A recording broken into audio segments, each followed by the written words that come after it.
Welcome to May. It's May 1st, 2020, and there's an article that's been published on johnkaminsky.org. I'll put a link to it. All credit goes to him. I hope he doesn't get upset with me for reading his article onto YouTube. I pray that you go to his website and check out his other articles. He is the author of the article. I'm simply a human being capable of reading, and I think it's an important article that it should be distributed as much as possible. So again, his website is John Kaminsky, KAMINSKI.org. He is an American writer and critic. This article was published on Wednesday, April the 29th, 2020. It's titled Prisoners and Guards. Last chapter for humans. Final call for revolution. Final call for revolution before the lights go out. You can't tell if the lady in the mask is smiling or crying. In Coronaville's quarantined supermarkets, everyone wearing a mask is regarded as an enemy, and everyone without one presents themselves as a fool in the minds of those who have taken in the media poison through the ears and become something less than human in that instant when decision is decided by panic. I said a long time ago that one day our entire society would be divided into prisoners and guards. That day has come. You're either a resourceful research trying to debunk the lethal lies of the man, or a robot working for him.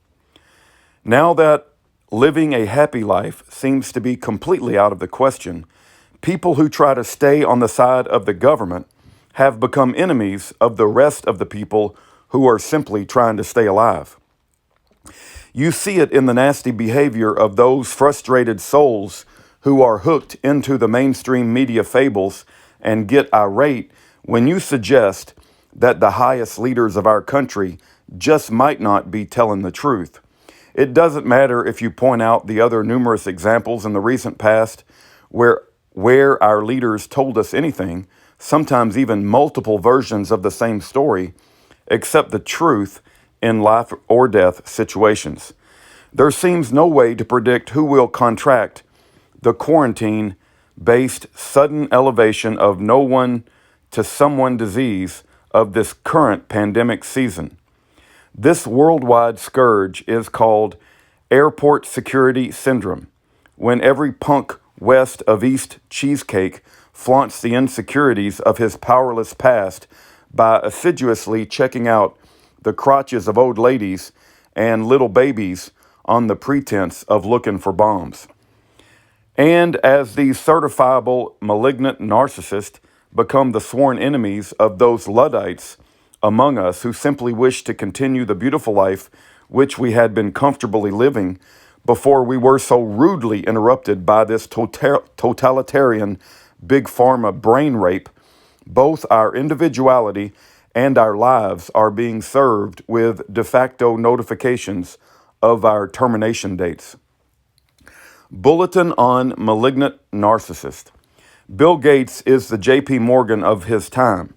He knew the virus was coming because he invented it. But like Morgan, he doesn't have the real money. He only has the stock certificates. The real money still resides in the friendly folks who funded the Bolshevik Revolution, the Great Depression, and world wars, 9/11, and now the invented disease that paralyzed the world. Gates has now been admitted to this fecal fraternity at Rothschild's level rank. Gangsters have always ruled the killers. So I asked myself, what would Eustace Mullins have to say about the coronavirus? In his best-selling Murder by Injection, 1988, he wrote, "Despite the great power of the hidden rulers, I found that only one group has the power to issue life or death sentences to any American: our nation's physicians. I was able to document the shocking record of these cold-blooded tycoons who not only plan and carry out famines, economic depressions, revolutions, and wars, but who also find their greatest profits in their manipulations of our medical care.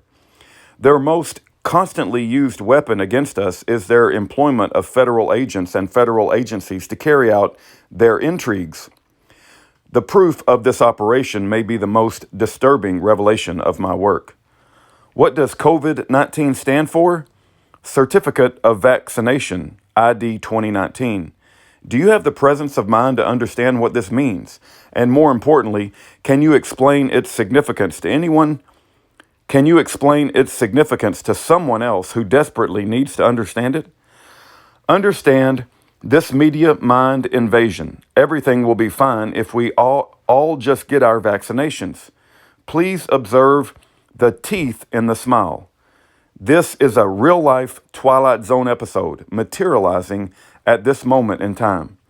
More on what the vaccine will actually do to you in a later episode. Malignant narcissist, a popular new category for today's introspectors. I love the phrase. It has such a nice ring to it. Not too offensive, but slightly confrontational when mixed with the element of surprise. People are feeble in trying to come back from the subtly rude assessment if you blurt it out unexpectedly. Malignant narcissist, it's the perfect description of everyone in the world. It has become my favorite label because it applies to every single person anywhere at some unscheduled point in their day. That pivot point in reality when what I should do is really right comes in second best to I don't have the time and energy for this, so I'll ignore it, but still pretend I know what it's all about. How many nervous 9/11 narratives have you heard like that?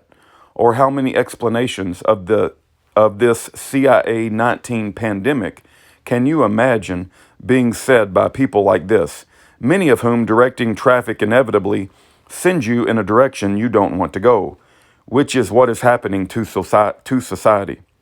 Malignant narcissist. They are the type of people who would destroy the world without a second thought if it meant they could acquire their fondest wish by simply looking the other way, or telling a small lie by saying a certain thing was good when it really wasn't. My favorite antisocial label used to be sociopathic autodidact. Sociopathic autodidact, which I utilize to describe the lemmings who still believe Arabs who couldn't fly Cessnas flew jetliners into skyscrapers as a way a person acts when they try to follow an argument, but can't really understand the finer points of it, yet agree saying something like, okay, while looking off in another direction. The offspring of all these crassly crafted creatures are the same bunch that eagerly infects everyone with their own personal version of the airport security syndrome that arises when shallow people are given reins of authority too powerful for their little minds to keep from deteriorating into nihilistic nepotism, which is how all crime syndicates from religious on down operate. That's what the creators of this virus finally realized. These sheep have already had their fleecing and continue to be too stupid to realize what's actually happening to them. So now they are ready for their shearing, with the slaughterhouse their ultimate destination, in order to shore up the food supply. Salute Ray Kroc.